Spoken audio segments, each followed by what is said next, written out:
নমস্কার সবাইকে, আমি মল্লিকা চলে এসেছি আজকে আরও একটি নতুন ভিডিও নিয়ে। আশা করি সবাই খুব ভালো আছেন, সুস্থ আছেন, আমিও ভালো আছি। তো সকলকে সুপ্রভাত জানিয়ে আজকের ভিডিওটি শুরু করি চলুন। আজ মঙ্গলবার, ও অফিস বেরিয়ে গিয়েছে। আর আপনারা তো সকালের ওয়েদারটা দেখতেই পাচ্ছেন, এত সুন্দর একটা পরিবেশ ছিল আজকের, ভীষণ ভালো লাগছিল বিশ্বাস করুন। কারণ অন্যান্য দিন আমি বাইরেটাতে থাকি, ওয়েদারটা একটু মানে কীরকম থাকে, তবে আজকে ভীষণ একটা সুন্দর ওয়েদার ছিল। আর ও অফিস বেরিয়ে গেছে, তারপর আমি এখানে স্নান সেরে চলে এসেছি ঠাকুরের বাসনগুলো নিয়ে মাজার জন্য। তো আমি একটা কাজ করি জানি না আপনারা কিভাবে করেন, আমাকে কমেন্টে জানাবেন। তো আমি কি করি, তেঁতুল দিয়ে ঠাকুরের বাসনগুলো আগে একটু তেঁতুল বুলিয়ে রেখে দিই, তারপর একটু মাটি দিয়ে তার সাথে মেজে নিই। এতে মানে পুরোপুরিভাবে থালা বাসনগুলো পরিষ্কার হয়ে যায়। আর দেখেছি একবার সেবা দেওয়ার পরেই থালা বাসনগুলোতে এত দাগ বসে যায় যে দেখতে কি বাজে একটা দেখতে লাগে। তাই আমি সকাল সকাল আগে এই কাজটা করি, ঠাকুরের থালা বাসনগুলো আগে ভালোভাবে মেজে নিই, তারপর গিয়ে ঠাকুরের সেবা দিই। সেবা দেওয়ার পর তারপর আমি নিজে খাওয়া দাওয়া করি, তারপর গিয়ে ঘরের কাজকর্মগুলো করি আস্তে আস্তে। কারণ সকালটাও বের হয়, অনেকটা ব্যস্ততার মধ্যেই কাটে সারা সকালটা। ও বেরিয়ে যাওয়ার পর আমি টুকটাক করে কাজকর্ম করতে থাকি। আর দেখতেই পাচ্ছেন যে আমাদের রাস্তার ধারেই বাড়ি পুরোপুরি। এটা মেন রাস্তা নয়, মানে দেখতেই পেলেন ঢালাই দেওয়া রাস্তাটা রয়েছে। মেন রাস্তা থেকে নেমে ভিতরের দিকে একটু আসতে হয়। আর আমাদের জায়গাটার নাম হচ্ছে খোসালপুর আর কি, এটা সিঙ্গুর এলাকার মধ্যে পড়ে। তো এখানে খুব একটা বেশি গাড়ি ঘোড়া যায় না, কারণ গ্রামের লোকজনই ব্যবহার করে, এদিক দিয়ে তো আর মেন রোড না, তাই গাড়ি ঘোড়া খুব একটা বেশি থাকে না। তো চলুন, ওদিকে আমার ঠাকুরের বাসনগুলো ধোয়া হয়ে গিয়েছে। তারপর আমি এখন রান্নাঘরে চলে এসেছি। আর সকালে তো তরকারি বানাই, আপনাদের বলেছি যে জলখাবারে মায়েরা মুড়ি খায়, সেটারই একটু তরকারি বানাই আর কি। তো সেই তরকারি হয়ে গিয়েছে, এবার মায়েদের একটু দিয়ে আসবো। আর ওখানে গিয়ে একটু ফুল তোলারও ব্যাপার আছে, তাই ভাবলাম তরকারিটা একেবারেই নিয়ে চলে যাই, তা না হলে আবার আমাকে যেতে হবে ও বাড়িতে। তো যেই হোক, ওখান থেকে আমরা চলে এসেছি, ফুল তোলা হয়ে গিয়েছে। এখন আমি একটু রেডি হয়ে নিচ্ছি, চুলটা মুছে নিচ্ছি। সেই সকাল থেকে জড়িয়ে রেখেছি চুলটাকে, আর এই জন্যই এত হেয়ার ফল হচ্ছে, মানে চুলটার যত্নই করতে পারছি না। আপনারা কিভাবে ঘরোয়া পদ্ধতিতে চুলের যত্ন করেন আমাকে একটু কমেন্টে জানাবেন। হয়তো ইউটিউবে দেখলে জানা যাবে, কিন্তু সত্যি বলতে কি সময় হয়ে ওঠে না জানেন। নিজের ঘরের কাজকর্ম করা, তারপর এইসবগুলো করা, খুব একটা বেশি এদিকে আর মনটা যায় না। তো আমাকে কমেন্টে জানাবেন কিভাবে আপনারা নিজেদের চুলের যত্ন করেন আর কি। তো এদিকে আমার রেডি হয়েই গিয়েছি, আমি গিয়ে সেবাটা দিয়ে চলে এসেছিলাম, তার ভিডিও তো আমি আর নিইনি। তারপর আমি এখন ঘরে চলে এসেছি, নিজের বিছানাটা একটু গুছিয়ে নিচ্ছিলাম। আসলে সকালে আমি তো আগে উঠি, আমি আগে উঠে ফ্রেশ হয়ে গিয়ে রান্না বসিয়ে দিই, তার কারণ আমার আর বিছানা গোছানোর সময় হয়ে ওঠে না। আর ও একটু তাড়াহুড়ো করে একটু দেরি করে শোয়ে, তারপর উঠে তাড়াহুড়ো করে রেডি হয়ে অফিস বেরিয়ে যায়। তাই আমি বলি তোমাকে আর গোছাতে হবে না, আমি পরে সময় করে গুছিয়ে নেব। আর কি বলুন তো, হয়তো আপনারা অনেকেই ভাববেন যে সেও তো হয়তো বিছানাটা গুছিয়ে দিতে পারে, আসলে বললেই করে দেবে, কিন্তু আমি ওকে মানা করেছি। কারণ সকালে এত তাড়াহুড়োর মধ্যে রেডি হয়ে বের হয়, আবার তোকে এতটা রাস্তা যেতে হবে বলুন, তাই আমি আর ওকে এই দিক দিয়ে কোনো কাজ করতে দিই না, আমি নিজে থেকেই করতে দিই না আর কি।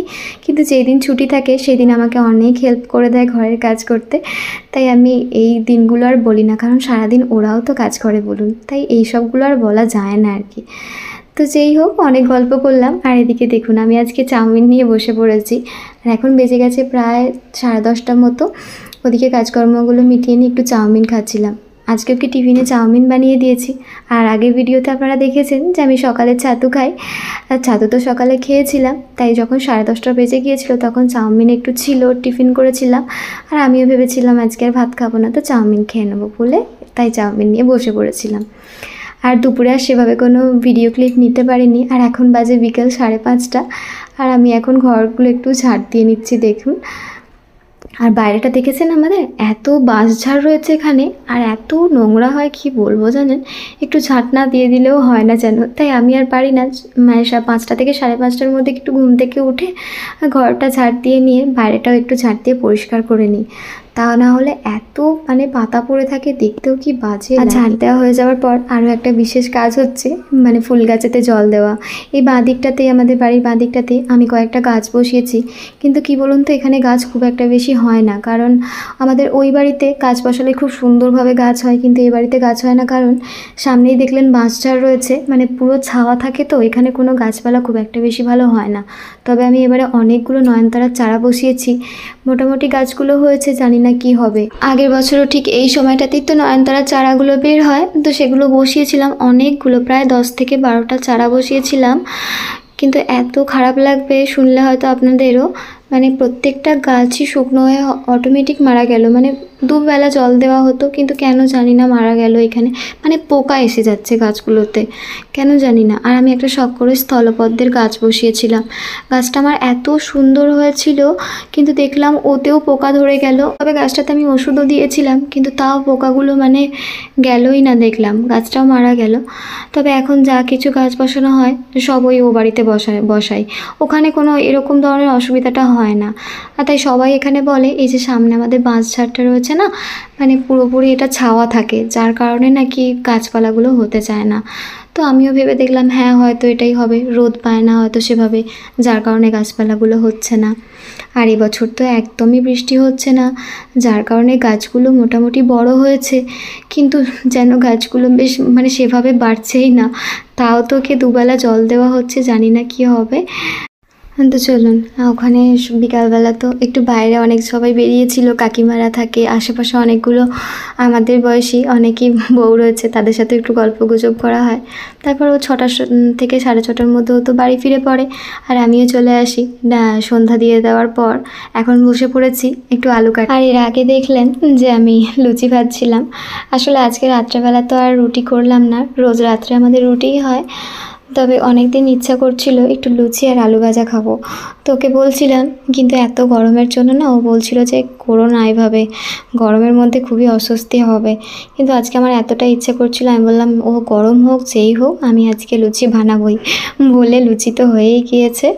আর এখন আলুগুলো নিয়ে বসেছি, আলুগুলোকে কেটে নিচ্ছি সরু সরু করে, একটু আলু ভাজা করবো। আর একটু বেশি করেই আলু কেটে নিচ্ছি, কারণ আমি ও আছি আর মা বাপিও আছে, তাই মায়েদের একটু অল্প করে আলু ভাজা দেবো আর কি। ওরা খুব একটা বেশি রাত্রের দিকে তরকারি খায় না আর কি, দুপুরে যে তরকারি পাতি থাকে সেটা দিয়েই মায়েরা রুটি খেয়ে নেয়। তবে আমি ভাবলাম যে লুচির সাথে তো আর সেটা খেতে ভালো লাগবে না, তাই যেহেতু একটু আলু ভাজা বানাচ্ছি, মায়েদেরকেও একটু দিয়ে দেবো বলে একটু বেশি করেই আলু ভাজতে দিয়েছি। এদিকে আলুগুলো একটু ভাজা হতে থাকুক, চলুন আমি ওদিকে কাল সকালের জন্য একটু সবজিগুলো কেটে নিই। আপনারা হয়তো ভাবছেন যে সকালবেলা তো আমি রান্না করব, এখন কেন সবজিগুলো কেটে রাখছি। আসলে কি বলুন তো, সকালবেলা তো অনেকটা তাড়াহুড়োর মধ্যে দিয়ে রান্নাটা বসাতে হয়, তাই আগের দিন এই জোগাড়গুলো করে রাখলে আমার বেশ সুবিধা হয়। বিয়ের প্রথম আমিও এরকমই করতাম, যে সকালবেলা উঠে সবজি কেটে তারপর রান্না বান্না বসাতাম, কিন্তু এতে দেখেছি ভীষণ দেরি হয়ে যায় জানেন, বা অনেকটা তাড়াতাড়ি উঠতে হয়। আর আমি এখন কি করি, আগের দিন সবজিগুলো কেটে রাখি, আর যদি কোনো মশলা বাটার থাকে সেটাও বেটে ফ্রিজের মধ্যে রেখে দিই, তাহলে সকাল সকাল রান্নাটা বসাতে আমার বেশ সুবিধা হয়। ধরুন একদিন উঠতে যদি দেরিও হয়ে যায় আমার, কিন্তু তখন সব কিছু রেডি থাকলে আমার রান্নাটা বসাতে তাড়াতাড়ি বেশ রান্নাটা হয়েও যায়। তাই আমি আগের দিন সব গুছিয়ে রেখে দেওয়ার চেষ্টা করি। আর ওদিকে আলুগুলো কাটা হয়ে গিয়েছে, ওগুলো পরে আমি এখন ধুয়ে নেব। আর এখানে দেখতেই পাচ্ছেন আমি পেঁয়াজগুলো নিয়ে এখন বসেছি। এগুলো আমাদের চাষেরই পেঁয়াজ, আমাদের চাষ করা হয়, বাপি চাষ করেন, তো সেটা নিয়ে এসেছিলাম। আর এই যে দেখতেই পাচ্ছেন পেঁয়াজের গাছগুলো রয়েছে, এগুলোর কারণে দেখেছি আমি অনেক আরশোলা আসে, যার জন্য আমি পেঁয়াজগুলো এই গাছগুলো পরিষ্কার করে নর্মালভাবে পেঁয়াজগুলোকে রেখে দিচ্ছি, এতে খুব একটা বেশি আরশোলা আসে না। তো চলুন, কাজটা তো হয়েই গিয়েছে, জায়গাটা একটু মুছে নিই, কারণ অনেকটা নোংরা হয়ে গিয়েছে দেখছি। আর ওদিকে মনে হয় আমার আলু ভাজাও হয়ে গিয়েছে, আলু ভাজাটা আমি একটু ঢাকা দিয়ে ভেজে নিয়েছি। আর দেখুন আলু ভাজা তো হয়েই গিয়েছে, এবার নামিয়ে নেব। আর এদিকে লুচি ভাজা তো হয়েই গিয়েছিল আগে।